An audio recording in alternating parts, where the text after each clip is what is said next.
The End of Time. By Wallace West. There is no doubt of it. The little chemist pushed steel-bowed spectacles up on his high forehead and peered at his dinner guest with excited blue eyes. Time will come to an end at 6 o'clock this morning. Jack Barron, young radio engineer at the Rothafel Radio Laboratories and protégé of Dr. Mandis, his host, laughed heartily. "What a yarn you spin, Doctor," he said. "Write it for the movies." "But it's true," insisted the older man. "Something is paralyzing our time sense. The final stroke will occur about daybreak." "Bosh! You mean the Earth will stop rotating, the stars blink out?" "Not at all. Such things have nothing to do with time. You may know your short waves, but your general education has been sadly neglected." The scientist picked up a weighty volume.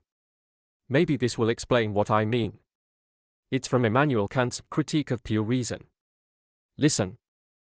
Time is not something which subsists of itself, or which is in things as an objective determination, and therefore remains, when abstraction is made of the subjective conditions of the intuition of things. For in the former case it would be something real, yet without presenting to any power of perception any real object. In the latter case, as an order of determination inherent in things themselves, it could not be antecedent to things, as their condition, nor discerned or intuited by means of synthetical propositions a priori. But all this is quite possible when we regard time as merely the subjective condition under which all our intuitions take place. There. Does that make it clear?" "Clear as mud," grinned Barron. "Kant is too deep for me." "I'll give you another proof," snapped Mandis. "Look at your watch." The other drew out his timepiece. Slowly his face sobered. "Why, I can't see the second hand," he exclaimed. "It's just a blur." "Exactly. Now look at the minute hand. Can you see it move?" "Yes, quite clearly." "What time is it?" 1:30. "Great Scott! So that's why you spun that yarn." Barron hoisted his 6'1" out of the easy chair. "It's way past your bedtime. Didn't mean to keep you up." He stared again at his watch as if it had betrayed him. "It seems we just finished dinner. I must have dozed off." "Nonsense," sniffed Mandis. "You arrived at 8 o'clock, an hour late. You and I and my daughter had dinner. Then the two of us came in here. We smoked a cigarette or two. Now it's 1:30. Do you need more proof?" "Your theory's all wet somewhere," the younger man protested with a shaky laugh. "If my watch isn't broken, time must be speeding up, not stopping. That comes from depending on your senses instead of your intelligence. Think a minute.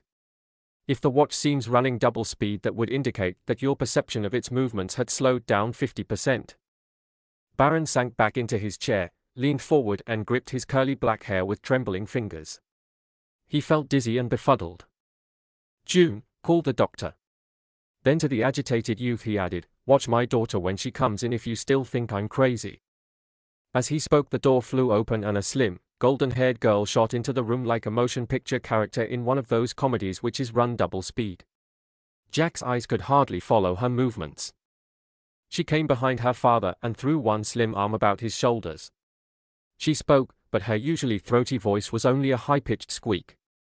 "Can't understand you, dear," interrupted her father. "Write it down." "June is using a drug which I prepared to keep her time sense normal," Mandis explained as the girl's pen raced over a pad. "That's why she disappeared after dinner. I wanted you to get the full effect. Now read this." "The deadline is approaching," the girl's message read. "You'd better take your injection now. It is 2:30 a.m. "All right, prepare the hypodermics," directed the chemist. He had to repeat this in a falsetto voice before June understood. "Make one for Jack too." June went out at express train speed. Barron glanced at his watch again. The minute hand was moving with the speed at which the second hand usually traveled. 3:15 already. When he looked up, June was in the room again with 2 hypodermic needles. Quickly she removed her father's coat and made the injection. "Let her fix you up too, boy, unless you want to become a graven image," commanded Mandis. His voice, which started at the ordinary pitch, went up like a siren at the end as the drug took effect. Dazedly, Jack held out his arm. The sting of the needle was followed by a roaring in his ears like 100 Niagaras. The room seemed to pitch and quiver. Staring down at the watch he still clutched, Jack saw the hands slow down and at last resume their accustomed pace. Gradually the unpleasant sensations died away. "That was a close shave," commented the doctor, drawing a long breath. "I wouldn't have waited so long, except that I wanted to experience the sensation of coming back from the edge of the infinite. Not very nice. Like being pulled out of a whirlpool. It's 4:30 now. Took us an hour to return to normal, although it seemed only minutes. We have an hour and a half before the end. June, have you noticed anything unusual on the streets?" "Yes," whispered his daughter, her usually piquant face pinched and white. "I've been watching from the balcony. It's dreadful. The people creep about like things in a nightmare." Mandis tried to reassure her. On his face was a great sadness which was, however, overshadowed by a greater scientific curiosity. "There's nothing we can do for them now," he said. "But we must learn all we can. Let's go down and watch the city die." They descended in an automatic elevator and hurried through the hotel lobby. The lights of Fifth Avenue gleamed as brightly as ever. The streets near the lower end of Central Park still were crowded. But such crowds! They moved with infinite languor. Each step required many seconds. Yet the people apparently did not know that anything unusual was happening. Many perhaps were puzzled because their watches seemed to be misbehaving, but this did not stop their conversation as they traveled home from theaters or nightclubs. Two white-haired men passed by, engaged in a discussion of business affairs. Their voices were pitched so low that they were almost inaudible to the trio of watchers, while their gestures looked like the slow waving of the antennae of deep-sea plants. "My God, man," cried Baron, at last awakening from his horror-stricken silence. "Why didn't you warn the world? This is criminal. If what you say is true, all these people will become rooted in their tracks at 6 o'clock like characters from The Sleeping Beauty. I only discovered the danger a week ago while working out a chemical formula." Manthis' eyes showed the strain he was enduring. "It was a very delicate piece of work having to do with experiments I am making on chlorophyll, quick adjustments, you know. I'd done the thing before many times, but last week I couldn't mix the ingredients fast enough to get the necessary reaction. Puzzled, I made further experiments. The result was that I discovered my perception of time was slowing down. I tested June and found the same thing. There was but one conclusion. But the drug we are using. How did you hit on that?" I recalled that such drugs as hashish greatly speed up the time sense. An addict is able to review his entire past life or plan an elaborate crime between two heartbeats. So I collected a small supply of the stuff. But hashish in large doses is deadly, and I've heard that users of it sooner or later develop homicidal mania, run amok as they say in India. "True enough," admitted the chemist, "but Andreev, the Russian, you know, recently worked out a formula to neutralize the deadly effects of the drug but retain its time-expanding effect for medical purposes. I've added that to the pure drug. There isn't enough of it in New York to keep all these people normal for 5 minutes. Why should I have frightened the poor things?" He relapsed into silence, and the others found no heart to ask further questions as they watched the coming of the end of a world. The procession of passers-by had thinned somewhat by now. The street lights had grown dim. There was a look of increasing puzzlement on the faces of the people who remained. Something was wrong. They knew not what. Floating along the sidewalk like a figure in a slow-motion picture came a tiny tot of 3. She was sobbing. Great tears formed with painful slowness and slid down her flushed cheeks. "She's lost," exclaimed June. "Here, darling, I'll find your mama." She picked up the child and looked up and down the street. The mother was not in sight. Automatically she turned to a policeman who stood nearby. "Officer," she said quickly, "this girl is lost. Will you?" She stiffened in dismay.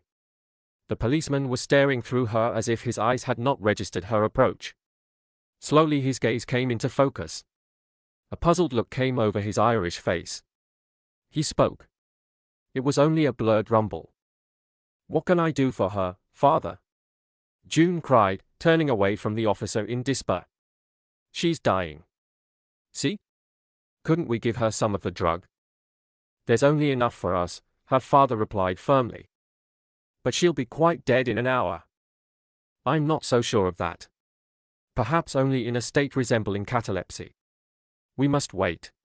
Jack, take her into the lobby. Put her on a sofa there. Dawn was paling the blue-black sky as the radio engineer returned. The street lights fluttered fitfully and at last died. The streets had become deserted, although groups still eddied slowly about the subway kiosks. 5:45, whispered Mandis. The end should come any moment. As he spoke, a white-garbed street sweeper, who had been leaning on his broom at the curb ever since the onlookers had reached the sidewalk, decided to move on at last. With infinite slowness his foot came up. He poised, swung forward, then, the universal paralysis overcoming him, remained in a strangely ludicrous position for a moment before crashing downward on his face. As far as they could see in the semi-darkness, others were falling. A few, balanced with feet wide apart, remained standing like statues.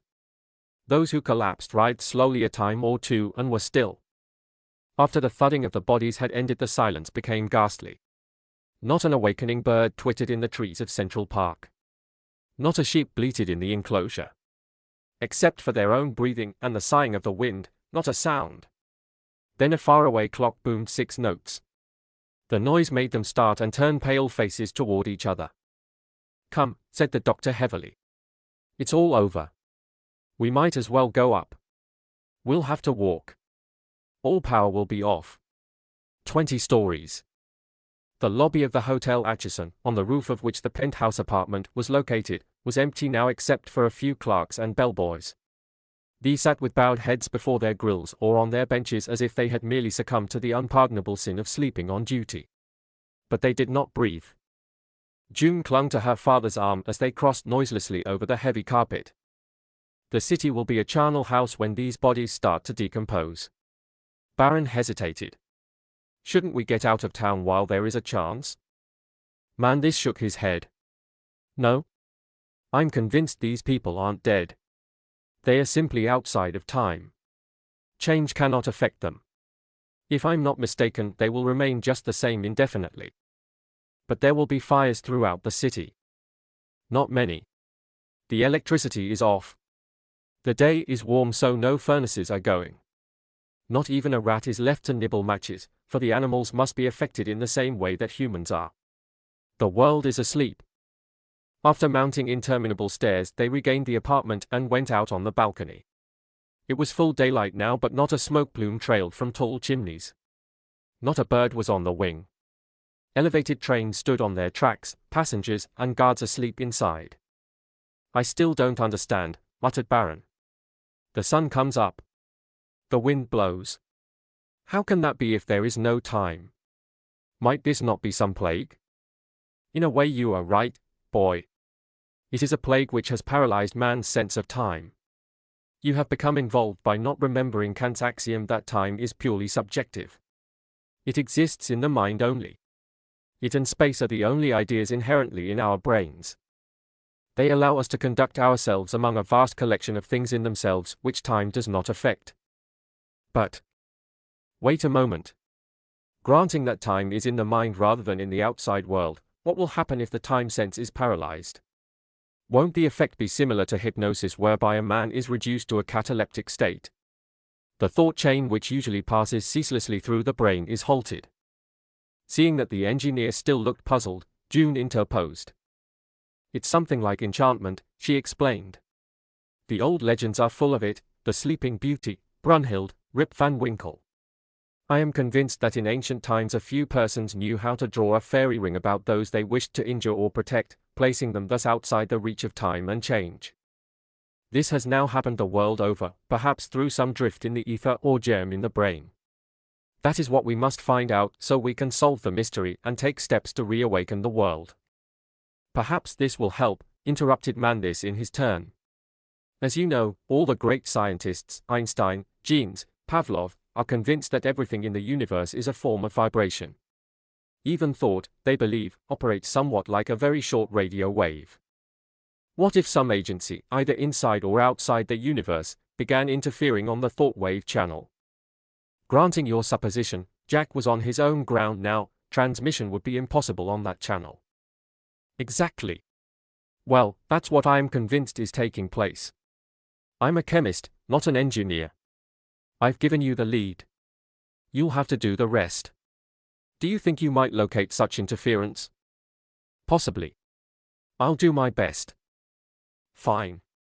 Of course, if it is coming from outside the stratosphere as the cosmic rays do, there is no hope. But if someone is broadcasting such a devilish wave from an earthly station, we may have a chance to stop it.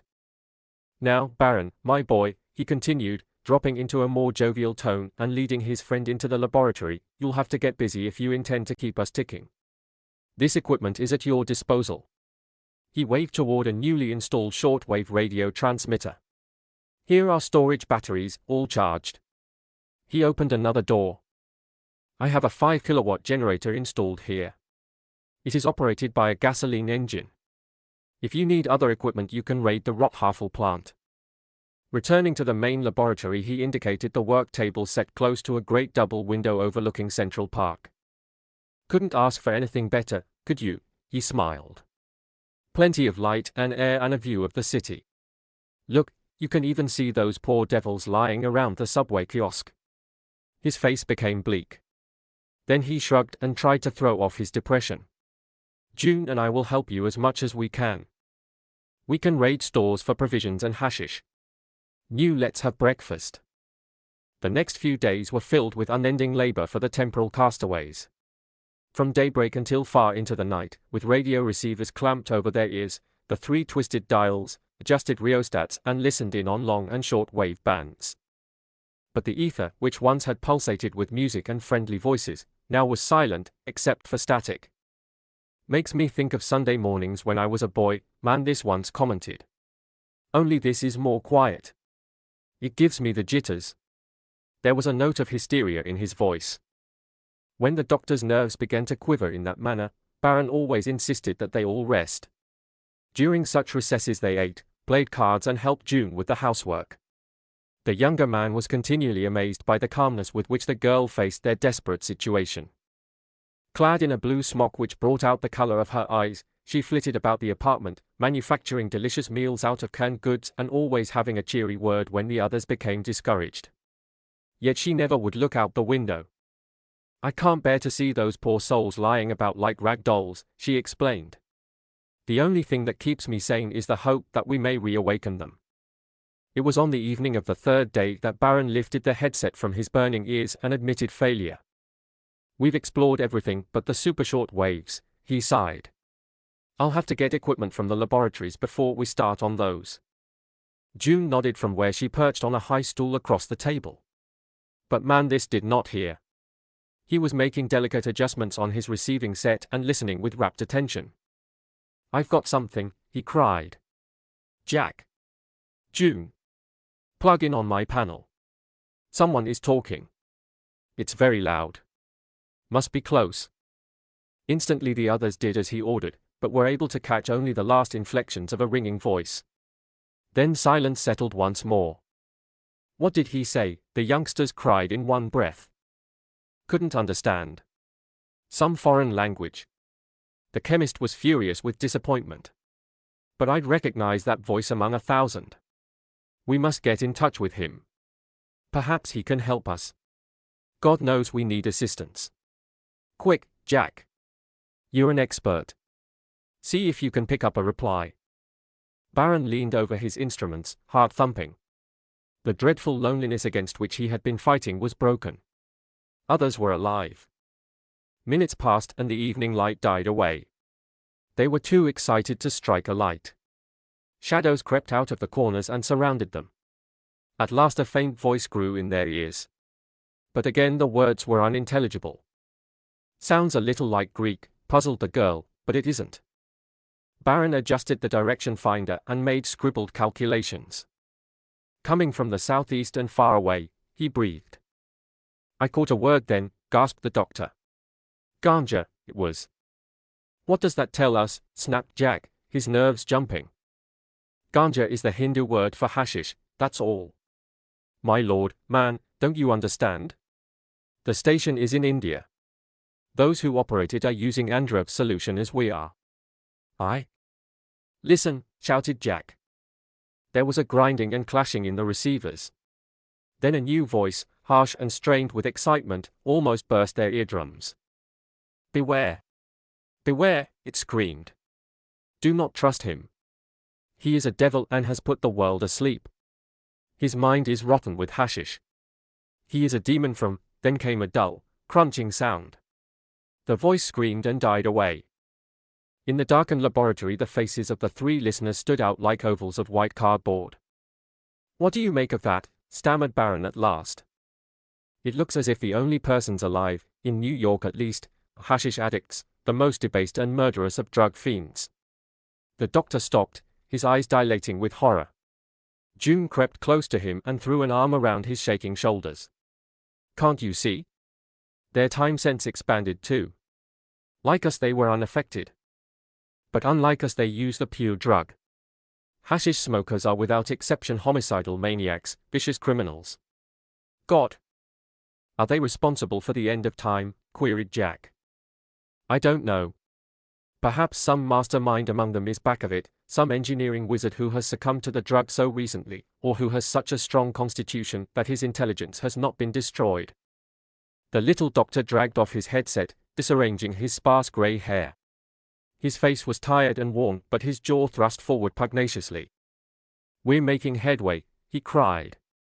"We know the probable author of the catastrophe is a drug addict and that he is located nearby. We know he has no scruples, for the man who warned us undoubtedly was killed. And I'm convinced those extremely short-wave bands hold the secret. Let's knock off for the day. We look like ghosts. Tomorrow morning you and June get what equipment you need from across the river. I'll stay here on guard. You'd better raid a drugstore and get some more of our lifesaver, too. It's listed under cannabis indica." The next morning dawned clear and cold. It was early October and there was a chill in the apartment. Baron swung his legs over the edge of the davenport in the living room and stared out at the frost-covered trees of Central Park. The leaves were falling before the brisk wind and forming little eddying mounds over the forms of those lying about the streets. Jack shivered at the thought of the millions and millions of victims of the disaster who littered the earth. They seemed to accuse him of still being alive. Well, if this was right, perhaps all could be revived before winter set in. June was singing as he and the doctor came to breakfast. Apparently she wished to forget the events of the previous night, so they laughed and joked as though they intended to go on a picnic rather than across a dead city.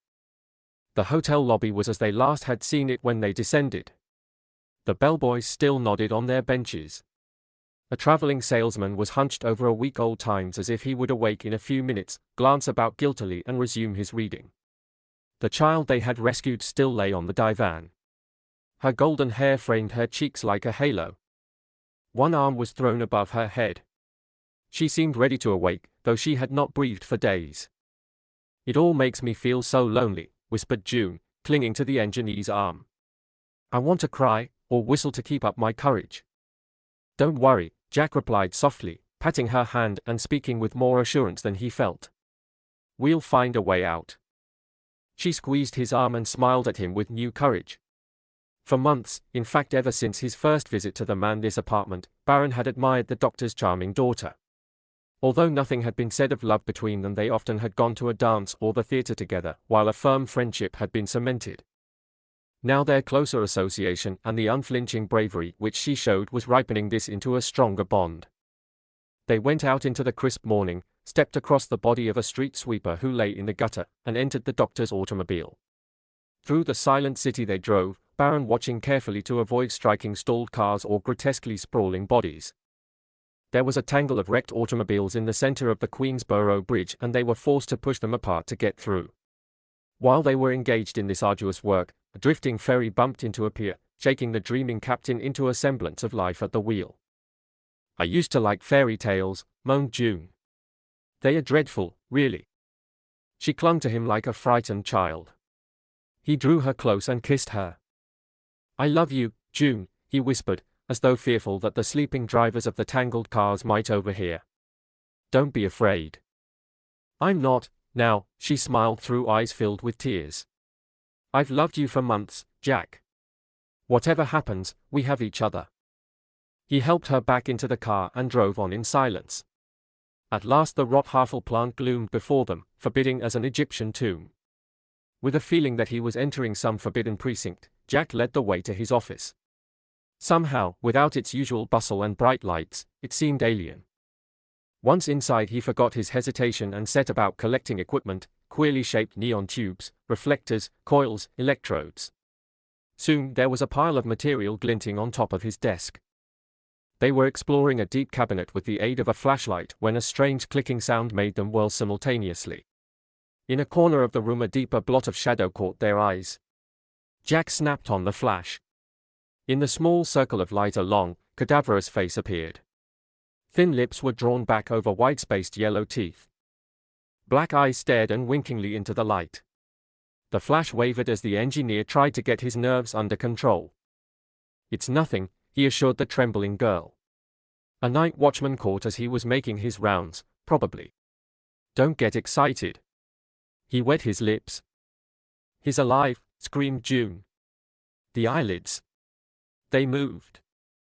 "Yes, I'm alive," boomed a hoarse voice. "I thought I was the only man God had spared. Pardon me for frightening you. I was so thunderstruck." The stranger stepped forward. He was dressed in a long black topcoat, high collar, and string tie. The clicking noise was explained when he rubbed his long white hands together, making the knuckles pop like tiny firecrackers. "Ivan Selinsky, at your service." He smiled with what evidently was intended to be warmth, again showing those rows of teeth like picket fences. "I suppose we're all here on the same mission, to find a solution for the mystery of the world's paralysis." The apparition lit a long and bloated cigarette and through the acrid smoke surveyed them quizzically. "I'm Jack Barron, formerly on the staff here, and this is June Mandis, daughter of Dr. Frank Mandis, head of the Chemical Research Department." The engineer winced as Selinsky enfolded his hand in a clammy grip.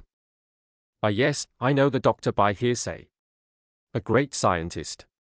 He has a lovely daughter," bowing deeply to June as he let his beady eyes wander over her face and figure.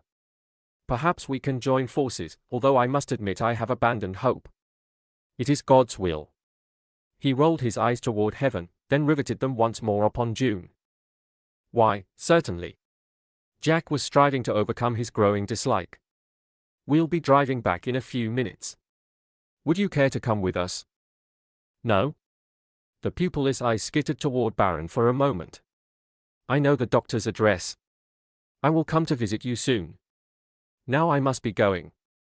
Selinsky turned as if to depart, then strode to the desk and looked down at the mass of equipment. "Ah, super short-wave tubes, I see. Very clever." His dexterous fingers lingered over them a moment. Then he bowed and was gone. The two remained staring at the empty doorway. I wish he'd been dead, sleeping," whispered June at last, twisting her handkerchief with trembling fingers. I didn't like the way he kept looking at me. He seemed all right to me." Jack tried to forget his own prejudice. "He's willing to help us. Might he not be one of the hashish addicts? Those eyes, the pupils were mere pinpoints, and those evil-smelling cigarettes. Then why should he have offered to help?" puzzled Jack. "He could have killed us. Nevertheless, I hope we've seen the last of him. Are you about through? Let's get out of this awful place. He looked like a mummy." They drove back to the apartment so completely preoccupied that both forgot to obtain the drug which the doctor had requested. "Yes, I've heard of him," Mandis said after he had been informed of the encounter. "A naturalized Russian. Used to do quite a bit of valuable work in various fields of physics. But he was some sort of radical, seems to me an old-fashioned anarchist, and not popular. He dropped out of sight several years ago. I presumed he was dead." They soon had the new equipment installed and again began exploring the wave bands, beginning with the comparatively lengthy ones and working down into those only slightly longer than light. It was tedious work, but all were by now as adept as Jack in combing the ether, and their task progressed rapidly. Despite the labor, however, nothing could be heard. There was only the universal, breathless silence. At times they moved to the commercial bands and tried to pick up the stations they had heard on the previous day, but even there they met with failure. By the evening of the third day they had left the wave bands, which could be measured in meters, and were exploring those strange and almost wholly uncharted depths of the ether which must be calculated in centimeters. There at last luck favored them. It was Jack who caught a strange pulsating tone on the 3-centimeter band. It rose and fell, then died away like the keening of a lost soul. "Listen," he whispered. "Plug in here. I've found something." June and the doctor followed his instructions.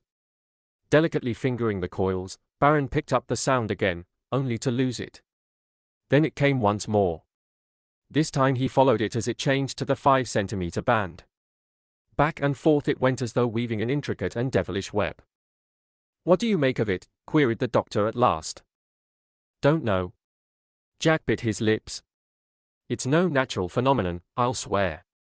Somebody is manipulating a broadcasting station of terrific power not far from here and playing with that wave as a helmsman brings a sailing ship into the wind and lets her pay off again. What do we do now?" The little chemist, finding his theory apparently confirmed, was at a loss. "Could we wreck that station?" "Fat chance." The engineer laughed bitterly as he reached for a cigarette. "Whoever has conceived that bit of hellishness is well guarded. The three of us wouldn't have a ghost of a show. What I can't understand is, no use talking about theories now." Mandis sat down, crushed. Dropping his head in his bands, he pulled his few hairs as though that might drag out an idea. "What's to be done? Do you realize that we hold more responsibility than ever man has held before? Caesar, Napoleon, they were pikers. We have to save a world." Silence greeted his outburst. The scratching of a match as June lit a cigarette sounded like an explosion. Then the smoke eddied undisturbed while the three stared vacantly into space, trying to think. "Couldn't we," the girl swallowed hesitantly as she realized her ignorance of radio engineering, "couldn't we interfere with that wave? Interfere with the wave which already is breaking up the thought waves. Cancel its power. Oh, Jack, you must know what I mean. With this dinky, 5-kilowatt station? We couldn't reach Yonkers against the power they've got. By Jove." He leaped to his feet as a new thought struck him. "Maybe we could just wake up New York. Get help from the police then. Smash that other station afterwards." "But we don't know whether interference would break the spell," interposed the practical doctor. "And it will take a lot of practice to follow that wave. It jumps back and forth like a grasshopper. And if we don't do it right the first time, whoever is operating that station will be down on us like a ton of brick," admitted Jack. "Let's get the child we saved," suggested June. "We can bring her up here. Then we'll need only a little power, just enough to be effective in this room, to bring her to life if we can. They wouldn't hear our wave." "Great." Jack bent over and kissed her. "You're a real help. I'll be back in a minute." He dashed out. Soon they heard his step on the stairs and he reappeared, tenderly bearing his golden-haired burden. "Now, June," he commanded briskly, "place her in a comfortable position on the work table while I get ready." He began arranging equipment and connecting it with a bank of storage batteries. "Shall I adjust a headset for her?" asked the impatient doctor. "Be yourself." Jack placed a crooked vacuum tube near the child's head and clamped 2 flat electrodes on her temples. "This wave must act directly on the brain. The sense of hearing has nothing to do with it. All right, Sleeping Beauty." He stretched the kinks out of his aching back. "Let's see what we can do for you. Pardon me, doctor, if I seemed rude. This is ticklish work. Pick up the outside wave for me." "Thanks.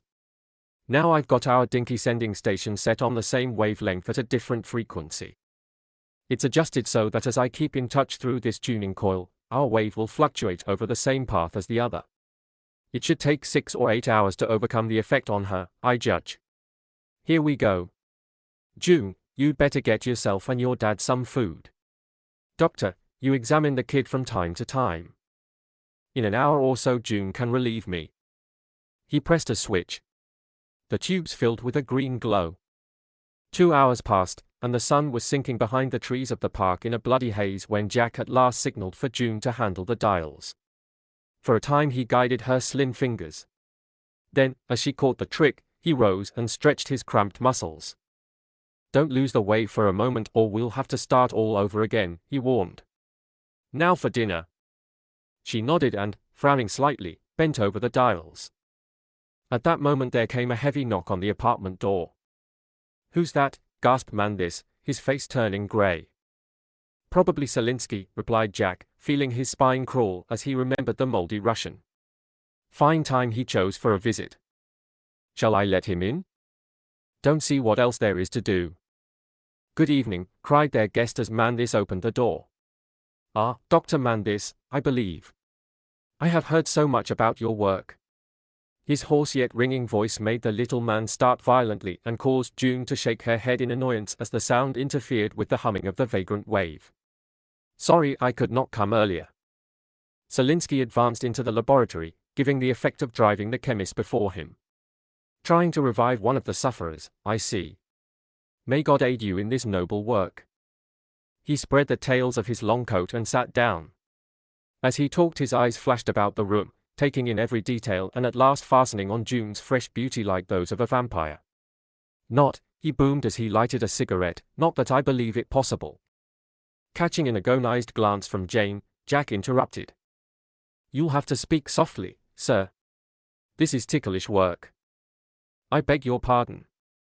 The Russian lowered his voice so that it squeaked piercingly like a rusty hinge. He wrung his hands audibly. Perhaps we'd better move into the living room, suggested the doctor, hovering in the background. There we can talk without interrupting. Their guest unfolded joint by joint like a collapsible rule. Of course, if you think I'm spying, he grated. Not at all, protested Jack, although he longed to strike the brute across the face. It's just that voices of certain pitches interfere. Surely you have seen radio operators go all to pieces when spoken to. Ungraciously Selinsky allowed himself to be ushered into the outer room. Once there he disposed his lean form on another chair, unctuously refused a highball, and, forgetting his momentary anger, soon was deep in a scientific discussion of the problems involved in revivifying the world. He mentioned the nearby radio station but declared that he had been unable to locate it despite a careful search. Dismissing this he turned to other topics, displaying a vast knowledge of all departments of scientific achievement and, despite his depressing personality, holding his bearers' attention so closely they forgot the passage of time until the clock struck 10. Time for daily injection, said the doctor. Do you use Andreb's solution too, sir? Naturally, replied the other, lighting one cigarette from the butt of another. Mandis hurried into the laboratory. A few moments later he reappeared in the doorway and called to Jack in an agitated voice. As the younger man joined him he closed the door and turned a white face to him. The drug is almost gone, Mandis said. Didn't you obtain a new supply? I forgot it, admitted Jack, feeling his own face grow pale. The shock of running across Selinsky at the laboratory upset me. Well, that's all right, then. It gave me a turn, but we have plenty of time. The doctor laughed shakily. Run down to the nearest drug store. There should be a supply there. Better take a flashlight. He pushed open the door, then shrank back. Leaning against the jamb was the Russian. His manner had changed subtly. His thin lips spread from ear to ear in a wolfish grin. His fingers clicked like castanets. Ah, he purred. So you have used up the last of your solution? What's that to you? The doctor was gripped by cold, unreasoning fear. Only that you will be unable to obtain more. Since my first meeting with your daughter I have had my men collect all the cannabis indica in the city. Your men? Mandis was thunderstruck. Certainly, you old fool. Do you think I'm a bungling theorist like yourself? Who do you think is operating that shortwave station? I am. Who do you think put the world to sleep? I did. Who do you think will wake it? I will. Selinsky's figure appeared to expand. He took deep draughts from his cigarette. The smoke seemed to impel some terrific force into his gaunt frame. So it was your voice I heard, cried Mandis bitterly. And those awful tales about you were true. A hashish smoker. A person whose mind is rotting, in control of the world.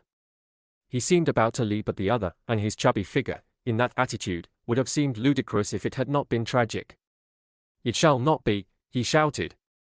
Now see here, Doctor, Selinsky assumed a friendly tone, you're making a grave mistake. I have something to offer better than you ever dreamed of. What do you mean? Just this. How would you like to be assistant to the king of the world? Crazy already, sneered the doctor, squinting up at his tormentor. Crazy or not, when the world awakes I will be its king. Why, damn you, I thought you were an anarchist and wanted to do away with kings and governments, sputtered the little man.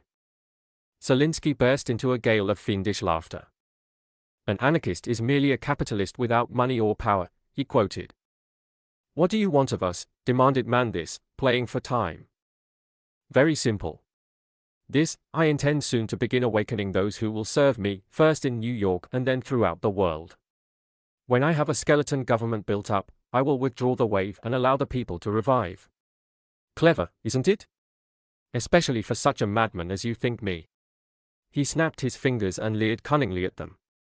The doctor choked, but Jack's hand on his arm steadied him. You have a very beautiful daughter, resumed their diabolical visitant. Leave my daughter's name out of this, cried Mandis, recoiling. Not at all. Her charm and ability have greatly impressed me, so impressed me that I have decided to make her my queen. You scum of the gutter. You filthy beast. I'd die before I'd be a party to such a thing. The doctor was beside himself.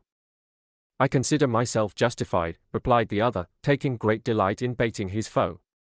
The world was never able to govern itself. We anarchists have bided our time, although overshadowed by communists, fascists, and such ridiculous experimenters. Now comes our turn. I shall be the viceroy of God. Under my rule and that of Queen June the world shall become a second heaven. He rolled his eyes upward at those words. As he did so, Jack, who had been awaiting just such an opportunity, struck him on the jaw.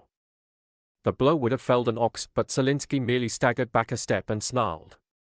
Before Baron could renew the attack he jerked an automatic from beneath his coat and leaped to the hall door. You I shall kill, he grinned evilly. But not now.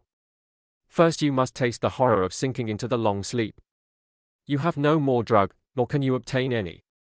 Those pitiful storage batteries will be exhausted by the time you have aroused the child. So you must sleep unless you have the courage to kill yourself. Doctor, I deeply regret that this has occurred, but you see that I must let you and June sleep too. When I have need of you I will recall you. That is all. Farewell. May God pity you, Baron. I will not. He sprang through the door and, the tails of his black coat flapping like the wings of a gigantic bat, vanished down the stairs. Mandis slammed the door and locked it, then leaned weakly against the panels and wiped his round face. His hands shook pitifully. This then is the end, he whispered hoarsely. Is there none of the drug left? Jack shook him out of his lethargy. Enough for a half portion for all of us, sighed the doctor. But what use of that? Better we poisoned ourselves now and escaped that demon. Nonsense. A half portion means 12 hours of life. In that time I can rig up the big transmitter. Perhaps there is still time to revive New York. Selinsky won't know we have a generator until we turn on the power. Quick!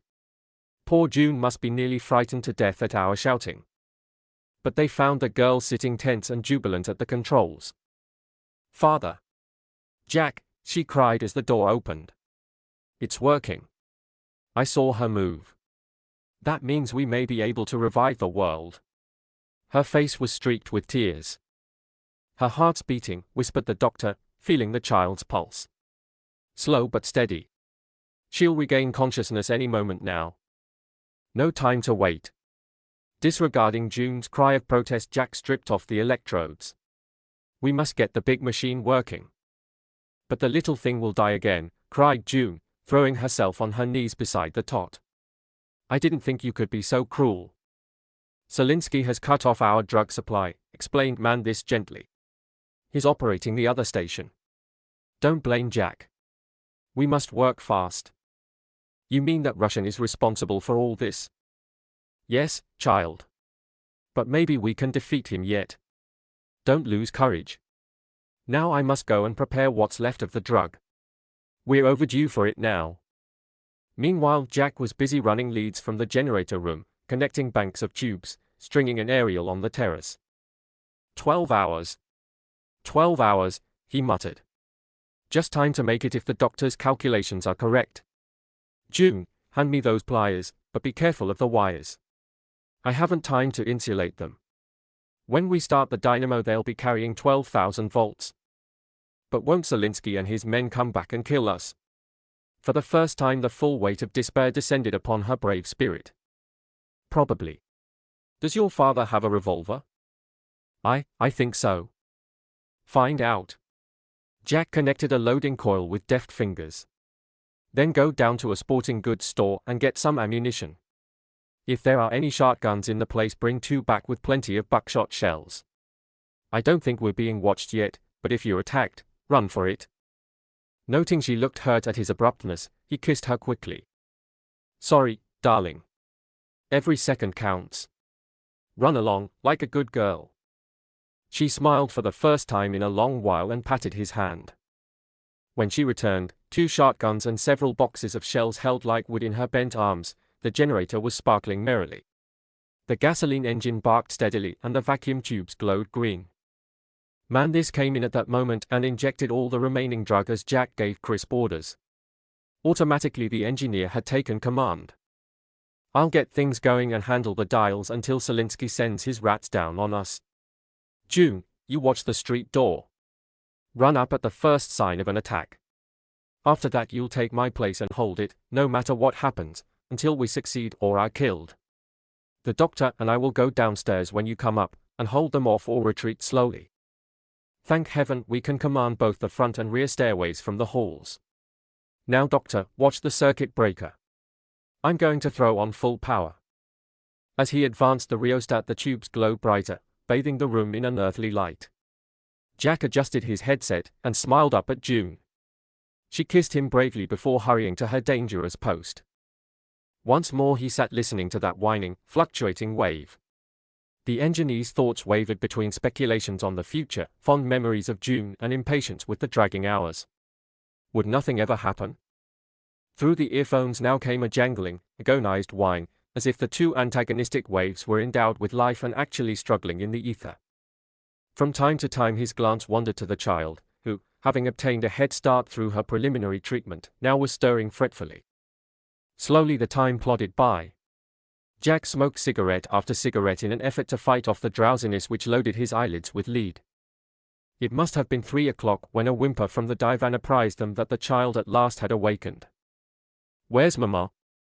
She blinked into the glare. I've lost my Mama. There, honey, soothed the doctor, stopping his pacing up and down the room and picking her up.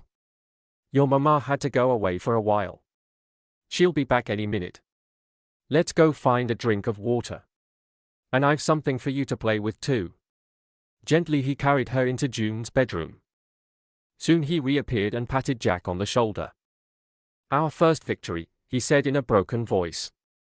She's in perfect condition and sleeping naturally now. I gave her one of June's old dolls to play with. He sighed and collapsed into the nearest chair. I'm almost dead with the strain of it. Do you think there's a chance? 3 more hours should turn the trick. I don't understand why Zelinsky. The crash of a shotgun, coming faint but clear from the street below, brought him up short. The shot was answered by a volley of rifle fire. Jack almost lost the wave in his excitement, but regained it with a desperate twist of the wrist. No time for nerves now. He must be calm. Go down and hold them until June can get back to relieve me, he ordered. Hurry. They may rush her any moment. The doctor seemed 10 years younger as he thrust a revolver into his pocket, snatched a shotgun from behind the door and ran out. The commotion had awakened the child, who started whimpering, adding further to Jack's distractions.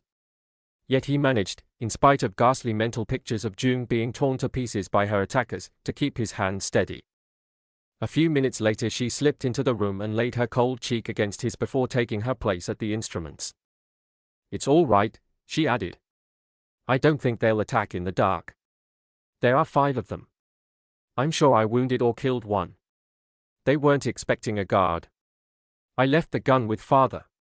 He's behind the cashier's desk.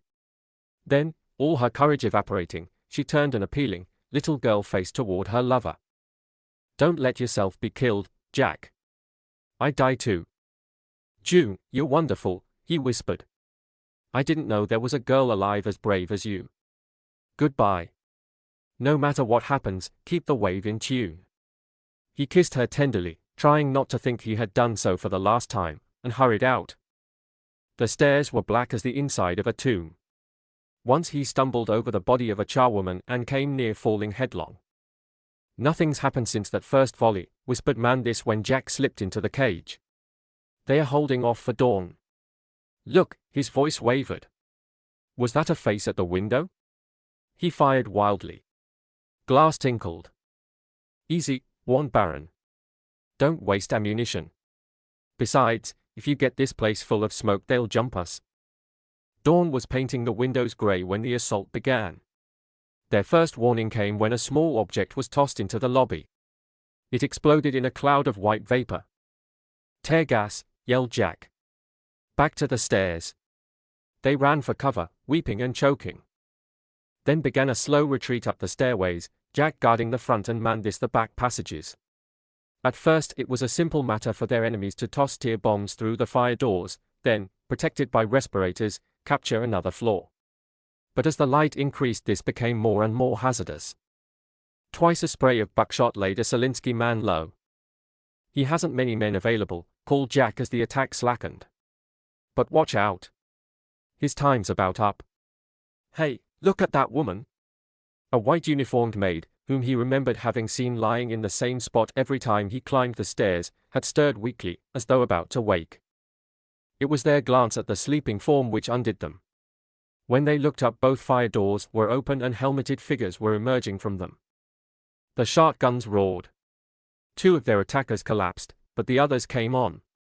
Before there was time for another shot, they were at close quarters. Standing back to back, Mandis and Jack clubbed their guns and held their ground. The fact that Selinsky and his men wore respirators handicapped them immensely, so that the two defenders kept a cleared circle about them. One of the attackers, more daring than the rest, leaped forward to engage the engineer. He collapsed with a crushed skull. Then, when victory seemed in their grasp, luck turned. At Jack's next blow, the stock of his weapon parted from the barrel, leaving him almost defenseless. At the same time, Mandis slipped and collapsed from a knife thrust. Jack was left alone to face three enemies and would have been killed within the minute had not Selinsky, recalling the little time he had left to stop the interfering wave, deserted his comrades and sprinted for the laboratory. The seeming defection of their chief threw the other two attackers into momentary confusion. Before they could recover, Jack knocked one out with the gun barrel, then came a flying tackle at the other. But he had caught a Tartar. His remaining enemy was a gigantic Negro.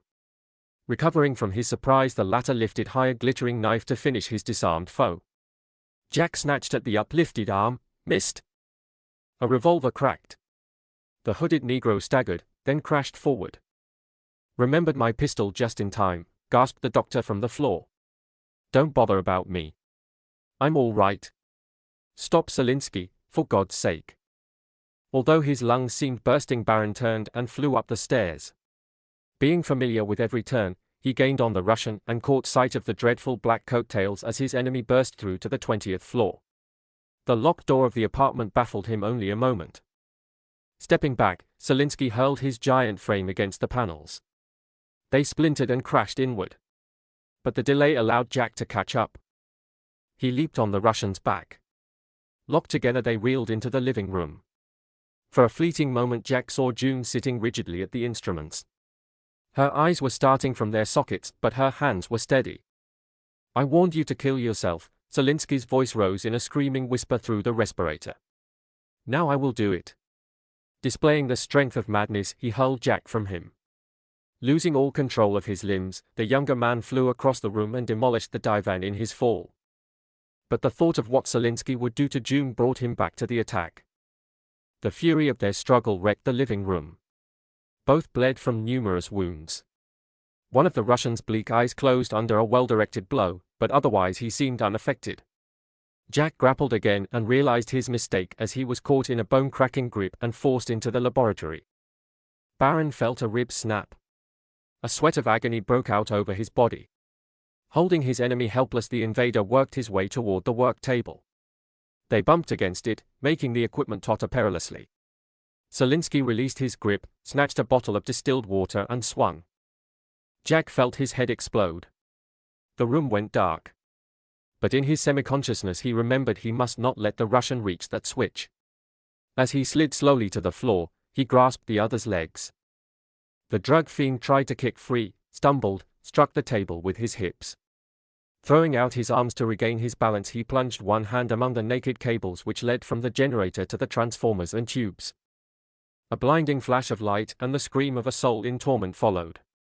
As a nauseating odor of burning flesh filled the room, the Russian was hurled backward like a rubber ball. He struck the window which overlooked the park, crashed through the large panel and fell. June sat as though hypnotized, forcing herself to manipulate those dials. Jack crawled to the window and watched the black body swoop downward like a wounded bird, the coat flapping like crippled wings.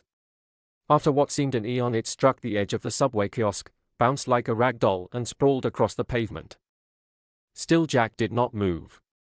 Through a haze of his own blood he stared, the fate of his enemy forgotten. All about the kiosk bodies, which had laid so still for the past week, were moving. The little figures, not much larger than ants from that height, yawned, sat up and stretched as though it was the commonest thing in the world to take a nap in the midst of Fifth Avenue. It was as if the last swoop of that bat-like figure had returned them to consciousness. The world is alive. The world is alive. Baron croaked wildly as he felt his senses slipping from him. We have won, June. We have won.